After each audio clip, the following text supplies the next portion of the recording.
آپ کو پروفیسر عرفان رشید کا سلام پہنچے۔ جیسا کہ آپ کو معلوم ہے، شاعر مشرق، شاعر اسلام ڈاکٹر علامہ محمد اقبال رحمۃ اللہ علیہ نے فرمایا تھا کہ ایک ہو مسلم حرم کی پاسبانی کے لیے نیل کے ساحل سے لے کر تاب خاک کے کاشغر۔ مسلم امہ کی یونٹی، اتحاد وقت کی اشد ضرورت ہے۔ یہ پہلے بھی اسی طرح تھی جیسی اب ہے، اور آئندہ آنے والے اوقات میں بھی اس کی اشد ضرورت محسوس ہوتی رہے گی۔ آج کل مشرق وسطیٰ میں معصوم نہتے فلسطینیوں پہ اسرائیل کی بمباری اور گولہ باری جاری ہے۔ اسرائیل 1945 سے ان کے علاقوں پہ قبضہ کر کے بیٹھا ہے اور سوچی سمجھی سازش کے تحت ان کی نسل کشی کر رہا ہے۔ جناب قدیر صاحب سے میں گزارش کروں گا کہ علامہ ڈاکٹر محمد اقبال رحمۃ اللہ علیہ نے مسلم اتحاد کی جو بات کی تھی، اس حوالے سے وہ کیا رائے رکھتے ہیں؟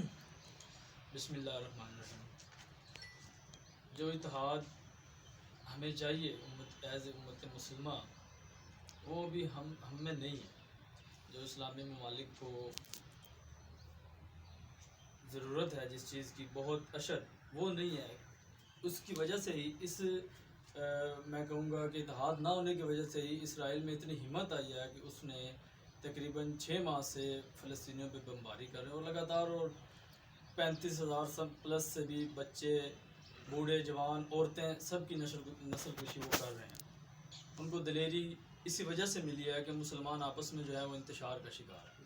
بہت اچھا جی، آپ پہلے اپنا تعارف کرائیں۔ جی، میں طلحہ زبیر، میں آپ کا بہت مشکور ہوں کہ آپ نے مجھے موقع دیا یہاں پہ بات کرنے کا، اور آپ نے جو بات کی ہے فلسطین کے مسلمانوں کے لیے، وہ بات یہ ہے کہ جس طرح نبی پاک کی ایک حدیث ہے کہ جو امت مسلمہ ہے وہ ایک جسم کی طرح ہے، کہ جسم کے کسی بھی پارٹ کو اگر تکلیف پہنچتی ہے تو پورے جسم کو جو ہے نا اس کی درد محسوس کرنی چاہیے۔ لیکن ہم دیکھ لیں، ہم فرقہ واریت میں علیحدہ علیحدہ کٹے پڑے ہیں، کوئی کس سائڈ پہ ہے، کوئی کس طرف ہے۔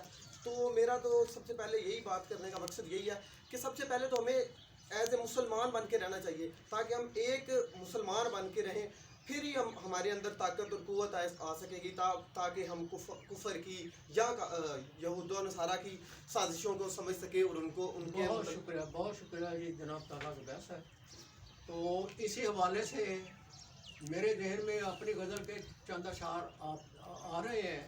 جی جی ضرور۔ اس موقع کی نزاکت کو دیکھتے ہوئے میں کہوں گا کہ وہ احساس کو ہمارے جب گہرائی دے گا، مسلم امہ سے میں مخاطب ہوں، وہ احساس کو ہمارے جب گہرائی دے گا، شہر شہر اسے پذیرائی دے گا۔ واہ! شہر شہر اسے پذیرائی دے گا،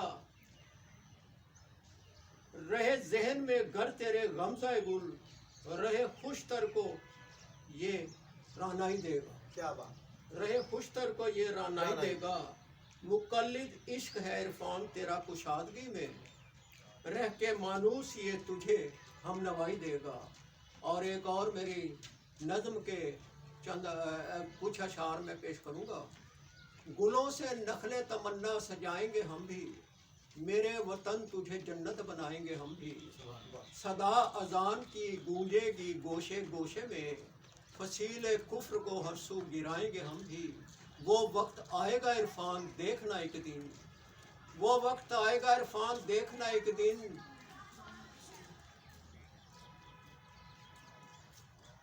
بس مقطع پیش ہے۔ وہ وقت آئے گا عرفان دیکھنا ایک دن، نئی سکون کی بستی بسائیں گے ہم بھی، گلوں سے نخل تمنا سجائیں گے ہم بھی، میرے وطن تجھے جنت بنائیں گے ہم بھی۔